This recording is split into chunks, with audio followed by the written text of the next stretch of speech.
Hello, everybody, and welcome to another episode of Hobby Night School. We are super, super excited to have Rob, the sports card therapist, on tonight.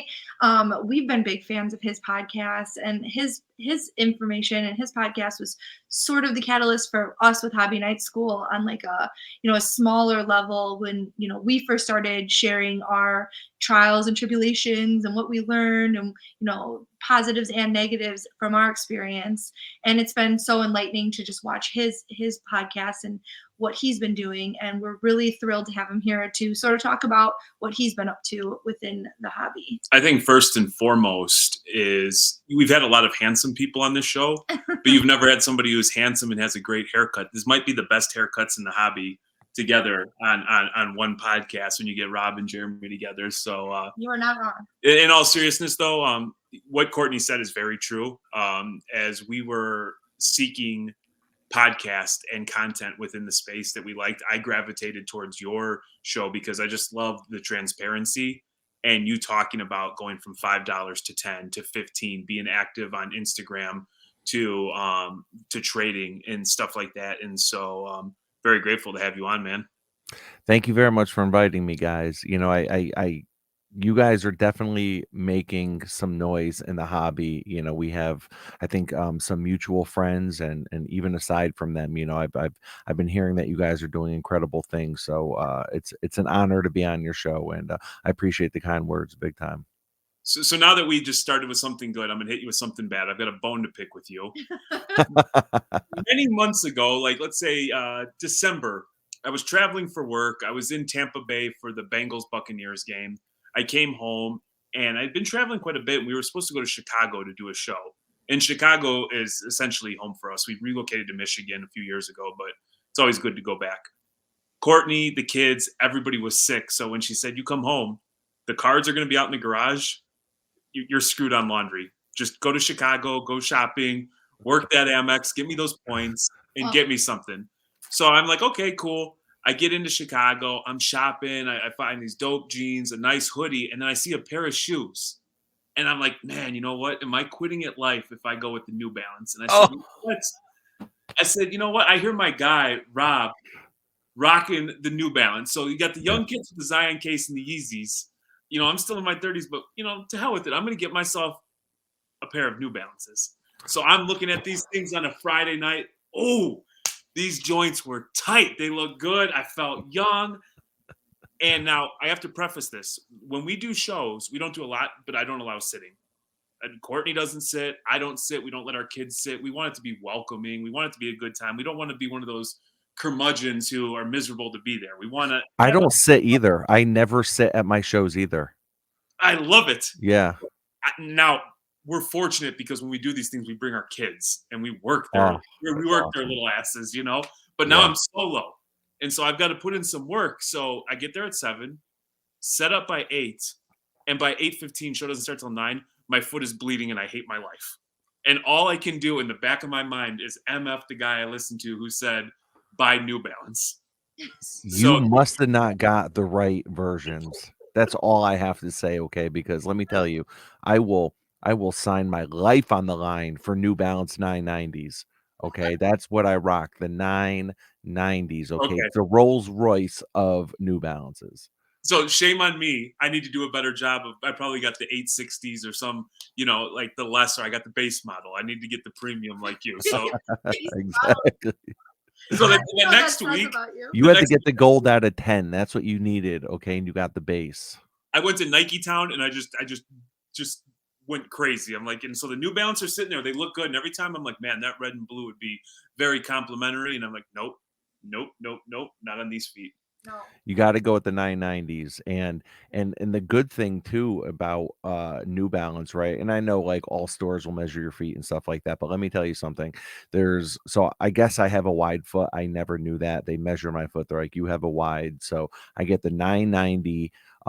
But in wide, they only come in 3 colors: black, dark blue, or gray. So I end up with all 3 pairs. And and let me tell you something. Now what I do is I switch out the laces on them. So I'm rocking different colors with the laces. Even if they clash, even if they don't go together, that's almost like my way of like putting my fist up and like fighting the system. Like, I don't care if they don't match the shoes. I'm rocking neon green with the gray, you know? Sports card therapist sticking it to the man. This is the content that I am here for. Right? No, but in all seriousness, I've loved following along. Your journey's been incredible. Congratulations on the LBJ. The other day you picked up the Gretzky, but the thing that I think Yeah. is awesome about your pod, and it inspires us to be more open, is you've talked about the ups, the downs, some of the plays, some of the moves you've made. And I think for anybody that's willing to listen and pay attention, there's a lot of good stuff in there to learn from.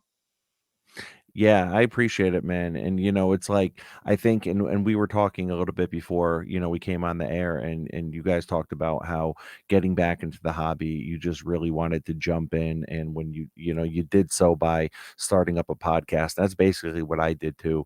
It's like before getting back in the hobby, I grew up in the hobby, got out of it, same story as everyone else. But in between there, it's like, I had radio shows that I did, college radio, FM radio shows. So I hosted a hip hop show for 5 years. And then after that, I started up a mental health podcast, which is actually still on iTunes. You can find it, Apple or Spotify. But I only did, I think, 10 episodes of that just because, it's just like it was good, it felt good, but I think that the passion wasn't truly there. But I do really like I enjoy doing content to some degree. So when I got back into the hobby, I said, you know what? I think I'm gonna start like this audio diary of what my journey is gonna be. And if you go back and you listen, so I just dropped episode 149, which is crazy to me. I'm dropping 150 at the end of the week. So it's a nice milestone episode. But if you listen to like the first 5 episodes that I recorded, I could remember saying verbatim, I will never sell a card because I love them too much. I can't imagine myself selling a card. But the more I got exposed to the hobby and the more I got exposed to what it takes to start to level up, because I realized like if I want a $5,000 card, I'm never going to be able to afford to put aside $5,000 for a 5K card. But if I slowly work my way up the ladder by taking all these cards, all these low end cards I've accumulated, these $5 cards, $20 cards, I can slowly move up and move them and add cash with a deal, add trade, have cash, have trade. Before you know it, I was moving into $100 cards and into $500 cards, $1,000 cards, and so on. So that's kind of what the journey's been, I so think that's so important too that you put that out there because so often with people that are creating content, what you're seeing are these big deals, these, oh, like flashy, look at this, $10,000 card, $100,000 deal at Burbank, all of these things, which is amazing. And it is happening within the space, but that's not like the regular collector's journey. It's not like the normal average collector. And then I feel like, especially with people who follow us, and we get this a lot, and I don't know if you get it,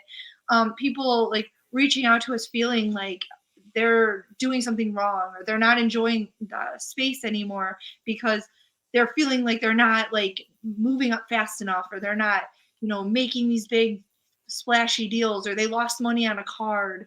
And I'm like, that happens to everyone. And it is important to have these conversations because otherwise, people are just not having as much fun as they could be if they're not like listening to other people be real about their journey.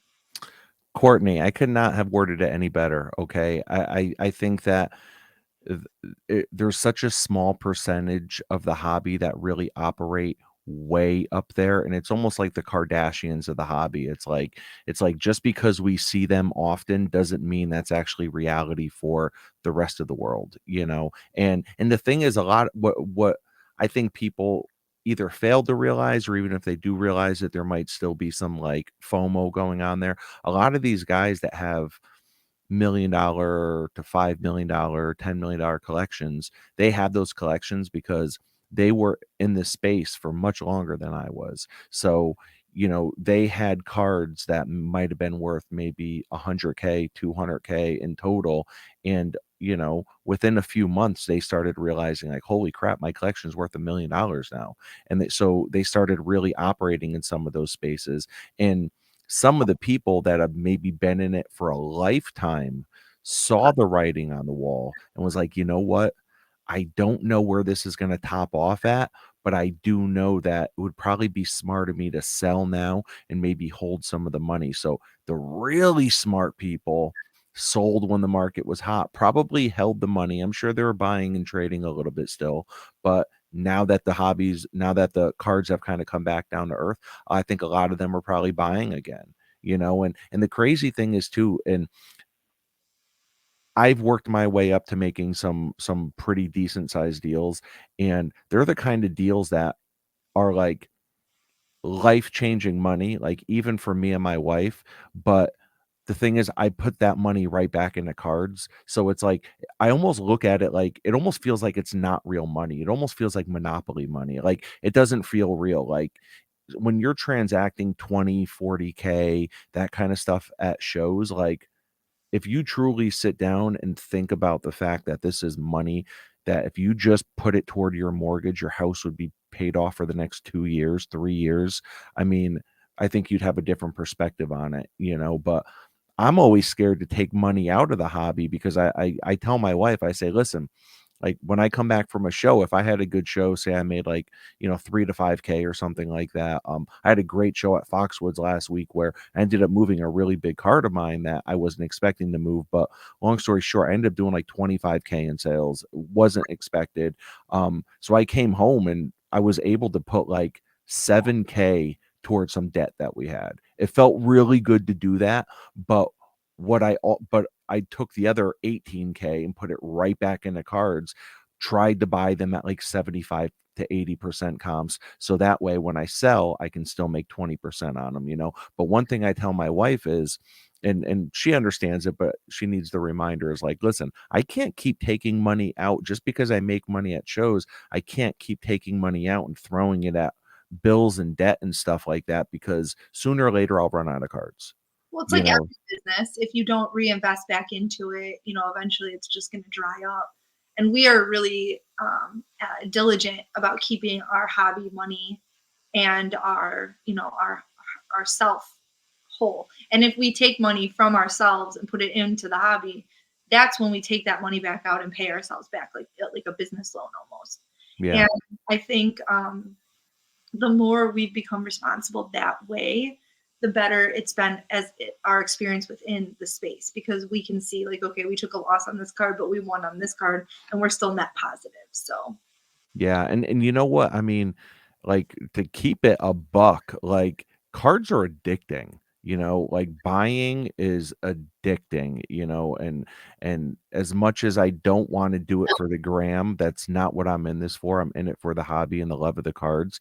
I'd be lying if I said that when I got cards in the mail, one of my first thoughts was, "How am I gonna position these cards when I take a picture of them?" You Yes. know yes. you know what I mean? Like, am I gonna do something special? Am I gonna pair it with something else I already have? Like, so I know I don't do it for the gram, but I absolutely have in the back of my mind how I wanna post it on the gram. So it's like I need to be real with myself too, and shout out to, Sports Car Dad and Cousins. They had Cousins Collectibles. They had an incredible episode a couple of weeks ago. So Sports Car Dad, I think he's been around for a while, but I'm like, he just kind of came on my radar like a month ago when he did a reaction video to one of my episodes, and someone sent it to me, and I'm like, oh, okay, who's this? And so I kind of went down the rabbit hole on some of his stuff. He's got some awesome content. Anyways, he was on the Cousins Collectibles a couple of weeks ago, and he was like getting really real about the card addiction stuff. And um you know that's real stuff. It's real stuff. So one thing I know that I've gone through phases where every single day I'm getting something in the mail, every single day. What I've been trying to do now, I think now that I've been back in the hobby about 3 years, is really try to develop discipline and delay gratification and try to maybe just get like one nice card a week or one nice card every 2 weeks or one big card a month kind of thing, you know?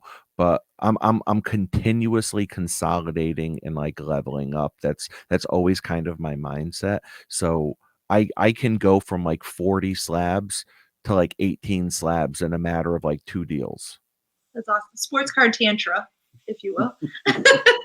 What's that? What's the tantra? Tantra's like, well, this is not PG, but like, tantric sex, we like Oh, yeah.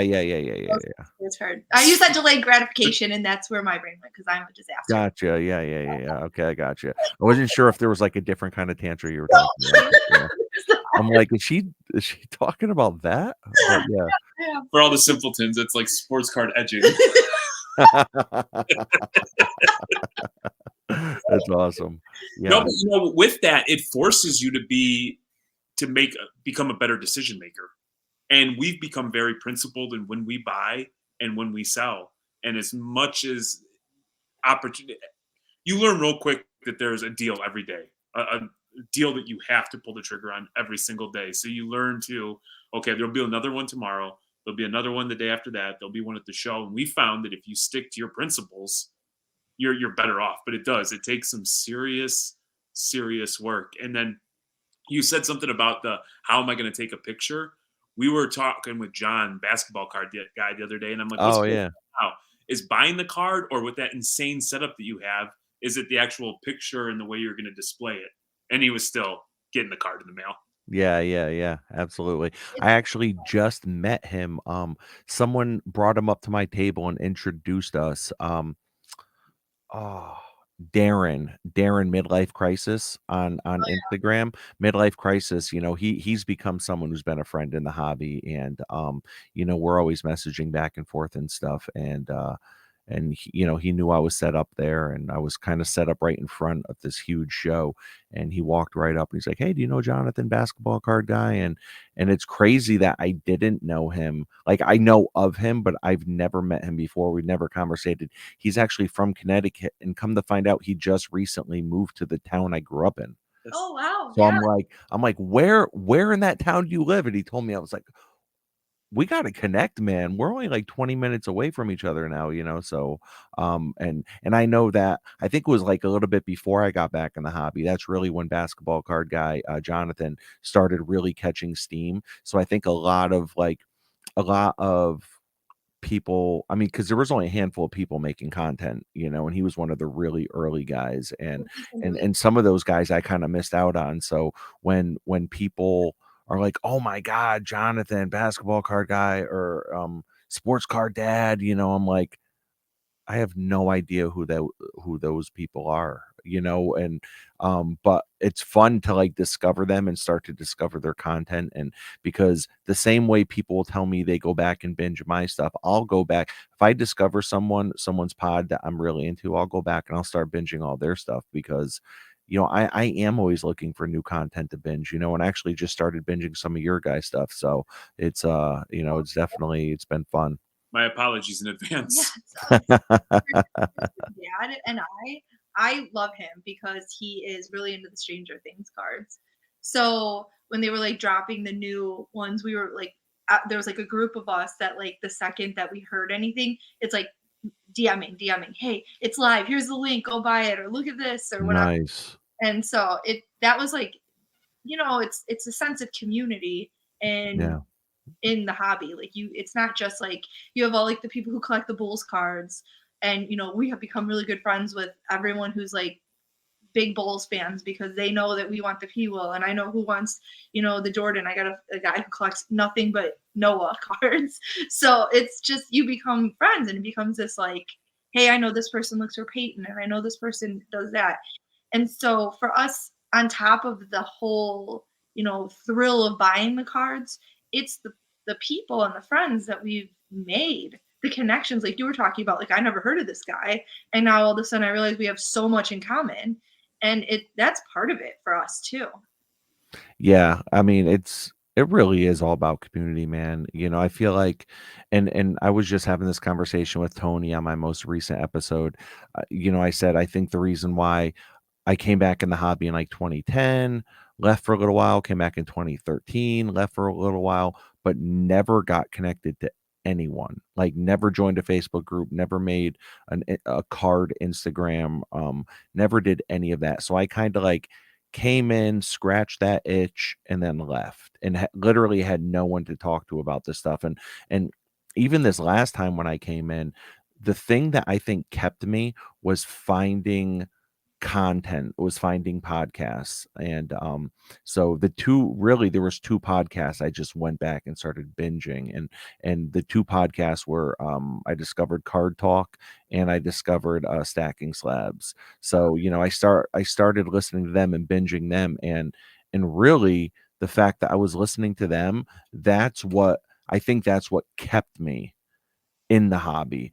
And then I kinda was like, I could feel myself, I don't wanna say losing interest, but I could feel myself like I needed a deeper connection. So I just started reaching out to random friends that I knew were sports fans, like people in my fantasy football league, people I worked with, family members, and I just like copy and pasted a text and sent it to 15 different men that I knew that like sports. I'm like, "Hey, are you into sports cards? Are you into sports cards?" And one person said yes. And that one person has become my best friend and has really like become my partner in the hobby at this point. So it's crazy. And really, without him, if he never answered that day or said no, I don't know if I'd be sitting here right now. I talk to people in the hobby more than people that were real life friends prior to. Yeah, I would say if I had to like list, my best friends, 99% of them are hobby related people. Like, obviously my very best friends from like growing up, but my real friends that I talk to daily are people that collect because we have like something very, very large in common that we're very passionate about. And I think that it makes a big difference as we grow as adults, to have things in common with people, mutual interests. I love that you guys are representing a married couple in the hobby.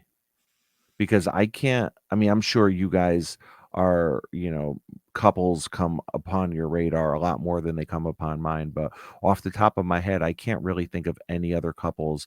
I know Chris Hoge and Christina's PC, but they don't they don't really, they don't have a show together. Like I know they've done shows together, but it's like I love what you guys are representing, and you have your kids in with it too, and that's amazing because that's everything I know I want to do with my kids. And even though my wife is an absolute diehard sports fan, she resents cards. It's a lot. I know a lot. We get that a lot with people who are like, "Oh, you're so lucky you got your wife into cards," but it was I collected when I was a kid, and so did he. So we had that in common before, and I Yeah. think that does make a difference. And it's hard. I know a lot of our friends who are married. Um, their spouses are not super into cards. And like on the flip of that, Stephanie from Mama Breaks, her husband is not he's not into cards. So it's funny when you like meet people who are like, oh, I wish my spouse would get into cards. And maybe they will. It's hard because a lot of times too, just because you like sports athletes and everything, they're not always mutually, you know, exclusive with like cardboard relevancy. Like just because you like a player doesn't mean his cards are valuable. Just because he's a good player doesn't mean his cards are valuable, unfortunately. I just Sunday nights in our house after we put the kids to bed, we light a candle. We each have our laptops open, and then we go into extended bidding on PWCC, and that is how we close It's not Sunday nights. Get the hell out of here. I am dead applesauce with like serious. computer, like 3 or 4 laptops across the bed, and we're just like bidding on cards on PWCC. It is I love it. I love it. That's awesome. So as far as like PCs, what is it that you guys PC? Do you have separate PCs? Do you have joint PCs? What do you? So we've got the big joint one is Patrick Williams, forward for the Chicago Bulls. Yep. So like even when we picked up the logo man on the last premier auction in December, I was in Tampa, she was here, and we were both live going I back. think I saw that you posted that on Instagram, right? Yeah. Oh my I mean, god. That's a beast. It was a big card. So we're out, and the guys are at the club. We're out doing a wine and dine thing, and I'm like on my phone, just like, please end, please end, because maybe one or two more bids, and then with that BP, we would have been out. And so the joint one is Patrick Williams. Courtney loves macabre cards, and then Stranger Things. Yep. Is that? I have like a whole murder collection of like players that are criminals. So I started my own podcast about that. So I have a whole like sports card criminal murder podcast that's just about my collection. And how many episodes in are you? Tonight is the first episode drops. So we've actually recorded 4 episodes, but tonight after this, my first episode drops. So are both of you guys doing it? No, Nope. I'm doing it with another woman in the hobby, Sarah, Mrs. Squirts Breaks. What? Listen, let me tell you something. My favorite, without a doubt, non-sports card podcast is Crime Junkie. Oh, I love Crime Junkie and Morbid. Listen, You like Crime love, Junkie and Morbid. love Crime Junkie. Anything true crime, I'm all about it. Aaron Hernandez. I feel like this is such a good crossover genre because so many people are in Yeah. things. Listen, so there's so many athletes. Like I can think of 10 already. You know, Aaron Hernandez, OJ Simpson. You know, I mean, if you really want to talk about athlete, you could go into wrestlers. You know what I mean? Chris Benoit. You know, there's so many. Oh my God, that's genius. We've got Ray Caruth cards showing up. You have what? Ray Caruth. God, that's crazy.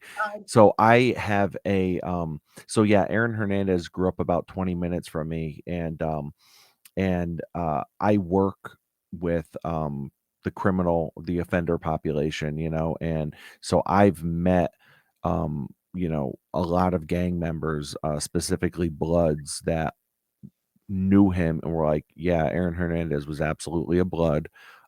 He was absolutely gang related. He was fully down, like, and he was legit. Like he wasn't like phony. He wasn't like a Takashi 6ix9ine. Like he was legit.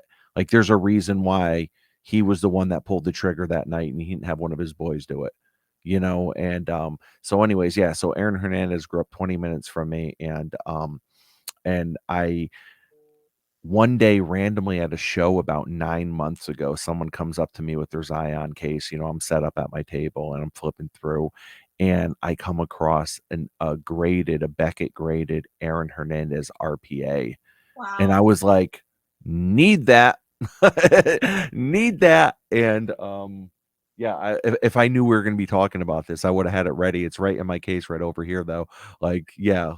And I've actually had a number of Aaron Hernandez cards on my watch list on eBay, and I just haven't fully pulled the trigger on anything yet, like building a PC or anything like that. But his whole story is like incredibly tragic, though. So I love that you're doing. What's the name of the podcast? Dangerous Games. Dangerous Games? Yeah. Okay. I'm gonna look it up. I'll subscribe.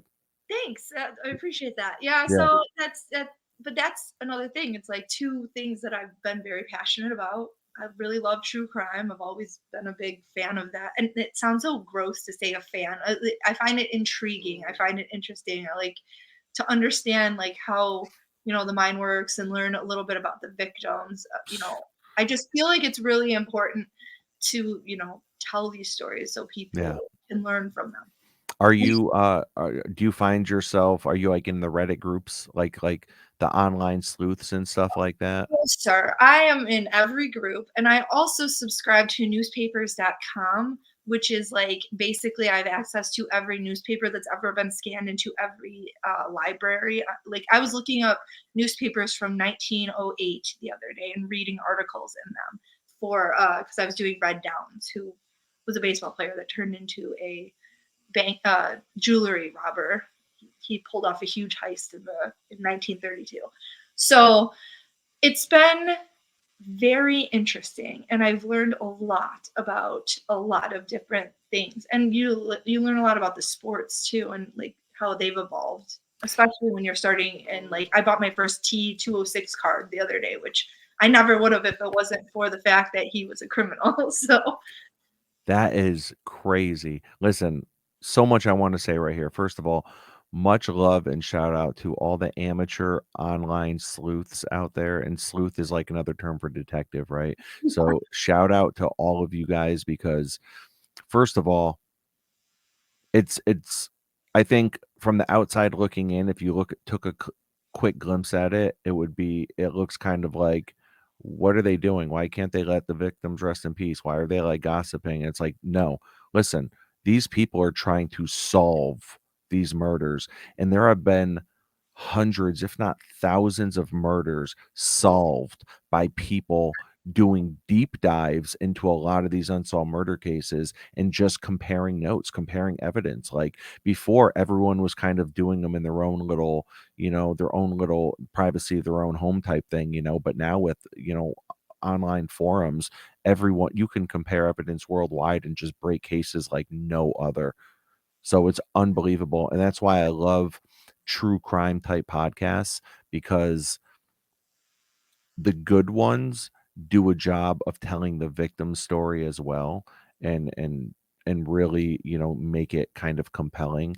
So to hear that you're, like, mixing both, that's really, really cool, and I love to hear that you bought a T206 card because, I just recently started my partnership with PWCC and doing their vintage auctions, and let me tell you something.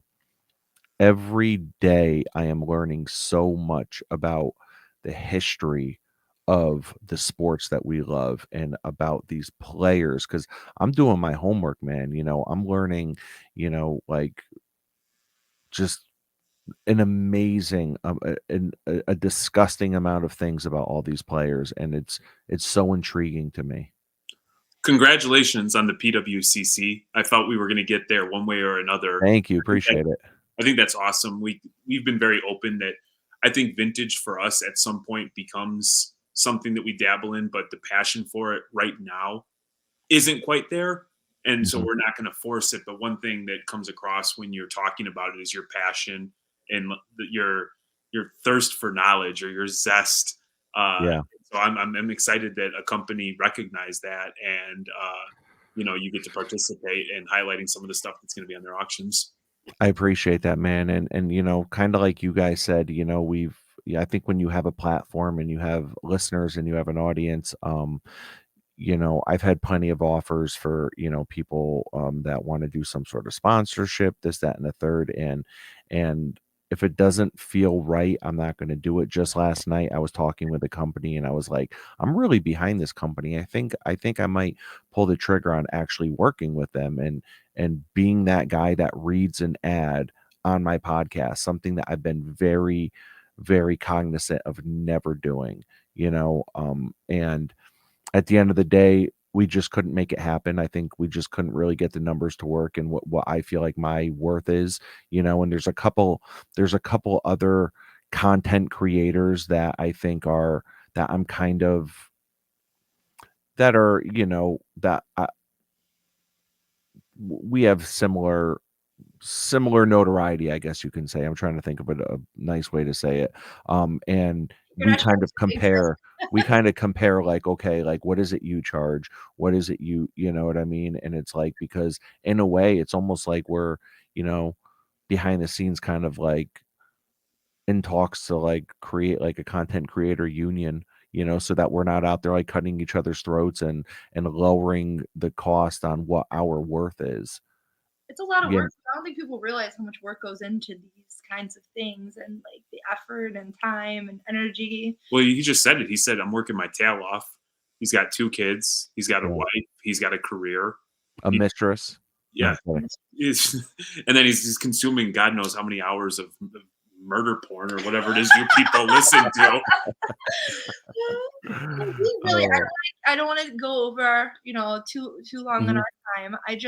I really appreciate you jumping on and kinda chopping it up and sort of talking about your journey and where your passions lie, and it has been great to have you on, and hopefully we can have you on again soon sometime. Yeah, likewise. You guys are awesome. You guys have, just really good vibes. I love it, and now that I'm a father, now that I'm married, I've been with my wife over 15 years now, but it took us like 9 years before I proposed. So we've only been married for 6 years. And it's like now that I'm a husband and now that, I'm a father, like it's just, I just have so much appreciation for, I think individuals in our age bracket that are living like we're living. We're responsible for families and we're still able to relive our childhood in a, fun, responsible kind of way. Yes. And I see a lot of myself in you guys, so it's great. Excellent. Well, I'm going to take that as a compliment, and it has been really nice having you on. I will make sure to link your podcast and all of your information in the show notes. So if anyone, for whatever reason, is following us and not you, which I don't understand that, they can go ahead and check you out too. So thank you so Appreciate you. much, Rob. We appreciate you, and you have a great rest of your night. Okay. Thank you guys. Bye.